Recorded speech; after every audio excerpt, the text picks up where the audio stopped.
In tonight's Dateline Defense, we look at the suspicious death of American engineer Shane Todd.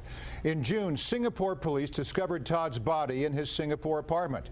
They ruled his death a suicide. Days before, Todd resigned from the tech firm IME, told his family he feared for his life, and made plans to move back to Montana. This week, Singapore's foreign minister met with Montana Senator Max Baucus on Capitol Hill. Baucus wants the FBI to review this case. Joining me now with the latest tonight on Capitol Insider is Cedric Leighton, a military intelligence officer, retired U.S. Air Force colonel, and president of Cedric Leighton Associates.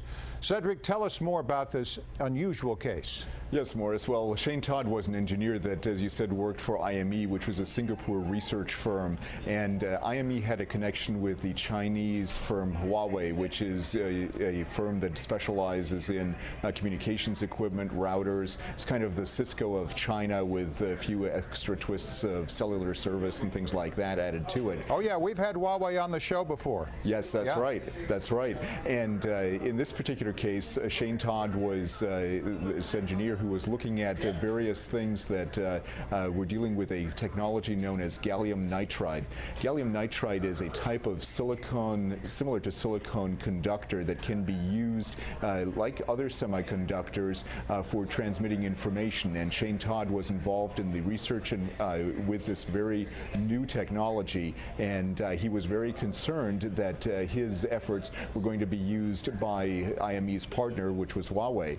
And Huawei, the concern was that he would be giving national security secrets from the United States, technical secrets from the United States, to Huawei and ultimately to the Chinese government. Now, Cedric, you believe an FBI investigation might expose a wide range of Chinese activities through Southeast Asia. Explain.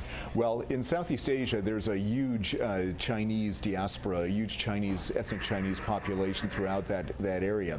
And what this might do is it might expose the tentacles of the Chinese intelligence service throughout places like Singapore, Malaysia, Thailand, and other countries in Southeast Asia. It will also show how the intelligence services of China have possibly penetrated some of the intelligence services of the countries in Southeast Asia. And that's going to be a significant embarrassment to those regimes. Now, the Obama administration criticized China's cyber program this week. They say the international community is fed up with cyber theft. Top officials keep warning lawmakers about a cyber attack on U.S. infrastructure, but we're still waiting on a cybersecurity bill. Make sense of this for us. Sure, Morris. Well, the big issue here is that the cybersecurity bills that were pending before Congress last year, both the major ones failed. All of them actually failed. There were two big ones, one in the Senate, one in the House. The one in the House was called CISPA, the Cyber Intelligence Sharing and Protection Act, and it was sponsored by the leaders, both Democrat and Republican, of the House Permanent Select Committee on Intelligence. These particular elements of the bill were very much into the information sharing mode, as was the Senate bill, which had been sponsored by former Senator Lieberman from Connecticut.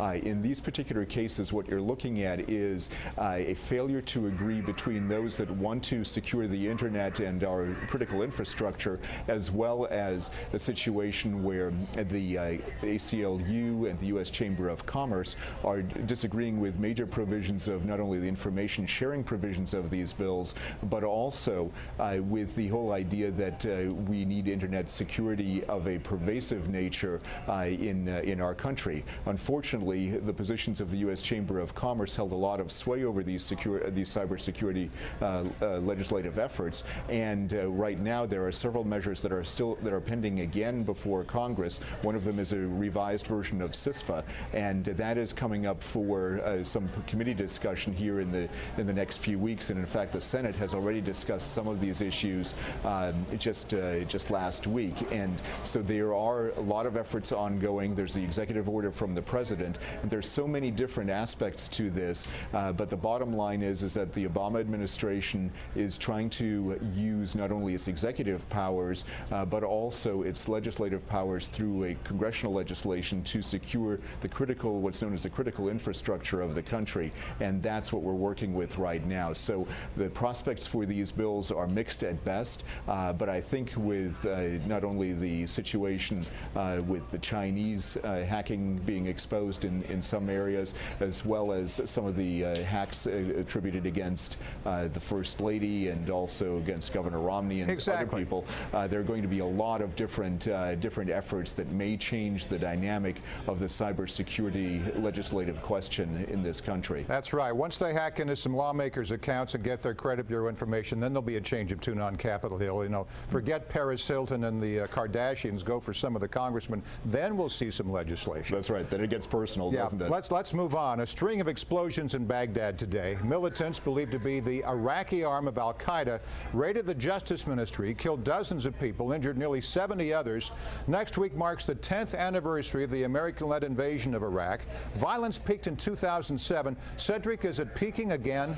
It may be. It's hard to say right now, Morris, because a lot of the things that are going on in Iraq are kind of under the radar, but al-Qaeda in Iraq, unfortunately, is not dead. And what that means is that al-Qaeda, that particular arm in Iraq, is very, very active and could potentially undermine the government of Nouri al-Maliki, the prime minister there.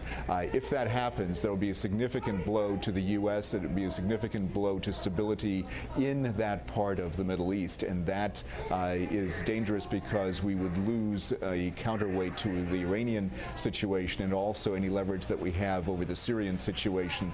We could use Iraq as a potential mediator in that case, and if that government has difficulties, it won't be possible to do that. Cedric Leighton of Cedric Leighton Associates, always good to have you on the program. Thanks for your insight, Cedric. My pleasure, Morris. Thanks for having me.